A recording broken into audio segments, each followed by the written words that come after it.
Welcome to this video, patching the STO. The STO is a compact voltage-controlled oscillator designed for generating sine waves, variable wave shapes, sub-octaves. It offers oscillator sync, linear FM, you also have exponential FM inputs, and the sub-oscillator, as we will see a little bit later in this video, can be put to really good use other than just merely being a sub-oscillator. For this video, the STO will be combined with Make Noise Maths, Frap Tools 321, a micro Ornament and Crime set to the CopierMaschine app, basically functioning as a Turing machine, a Zlob universal VCA, and for sequencing duties I'll be using the Westlicht performer. The STO is patched in the following way. The variable waveshape output is patched directly to the VCA. Currently we're not hearing any wave shaping. The sub output is patched directly to the STO's linear FM input. The S gate is patched from the 321, and the 1 volt per octave is patched from the Westlicht performer. The sub oscillator of the STO is self-patched to its linear FM input. It introduces a richer tone and gives you sub-oscillator type characteristics, but kind of glued into this single oscillator sound that you are hearing. You can control the level of the linear FM, but be aware that at some point you will start to hear kind of tuning differences. So if you need it to sort of remain roughly in tune, with the other oscillators, then you'll probably want to not push this as much. The variable waveshape CV input is patched from the Zlob VCA from channel 2. The input for the VCA is patched directly from the output of the Ornament and Crime. So what's effectively happening here is that the Turing machine app, or CopierMaschine, as it is known in Ornament and Crime, is fed into the VCA, and then we use the volume of the VCA to be able to manage the level of the CV output going into the variable waveshape.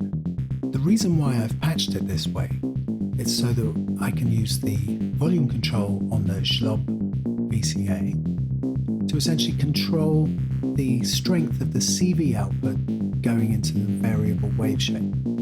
The Ornament and Crime, it allows me to sort of change buffer lengths when using the freeze function, and this can apply another rhythmic layer to this kind of single oscillator approach. What this will mean is when I do freeze the buffer pattern, these buffer patterns can be odd multiples like 3 and 5, 6 and 7, or anything else like that. They don't have to be even numbered relationships, 8 and 8, 4 and 8, or anything else like that. The patching of the 321 allows for some quite complex voltage relationships to be applied to the VCA. The reason why I've patched it like this, not necessarily just because I want to alter the strength of the CV signal and change its polarity, but it's also to kind of simulate a VCA that would have, say, 2 or more CV inputs. The 321 has 2 outputs at the top of the module. The output to the right is patched directly to the VCA, and the output to the left is patched to the S gate of the STO. The S gate is essentially a kind of a way of turning the sub oscillator on and off.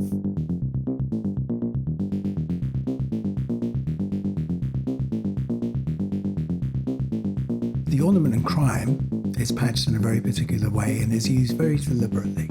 It's set to the CopierMaschine app, which is kind of like a Turing machine, and one output is sent to the VCA.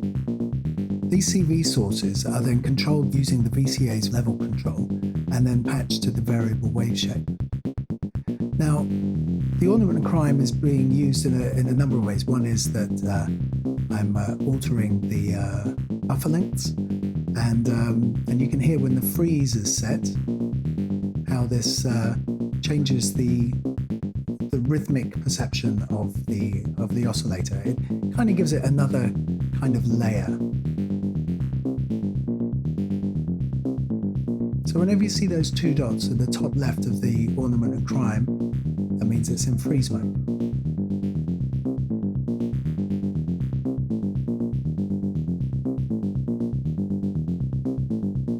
Changing the scale mask, which is what I'm doing at that point there, changing it into a minor triad, because the scale is set to Aeolian mode. Altering things like the input gain, which is can be thought of as a scaling parameter.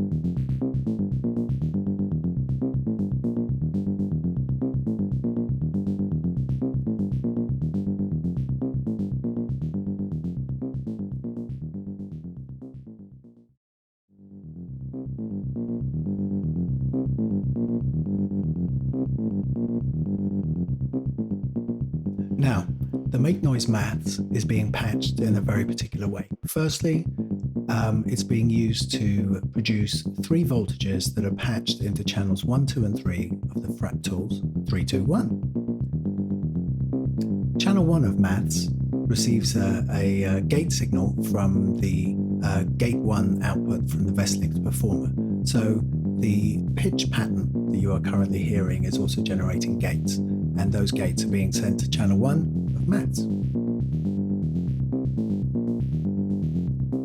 The end of rise output from channel 1 on maths is then being patched to the trigger input of channel 4 of maths. So the unity outputs for both channel 1 and channel 4 are sent to the 321. The inverted output is then patched to the third input of the 321. These cumulative voltages, once patched to the 321, are then varied in terms of their volume level, their polarity, and then the sum output from 321 is then used to open and close the VCA.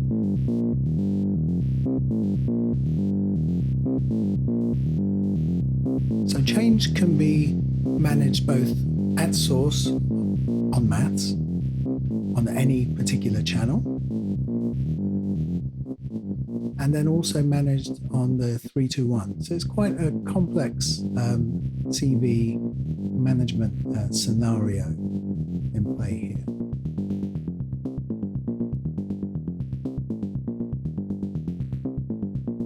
I hope you've enjoyed this look at the STO. It is a compact oscillator. It is very easy to overlook it. It's got a lot of variety in there, and there are a lot of interesting ways that you can patch it. Until next time.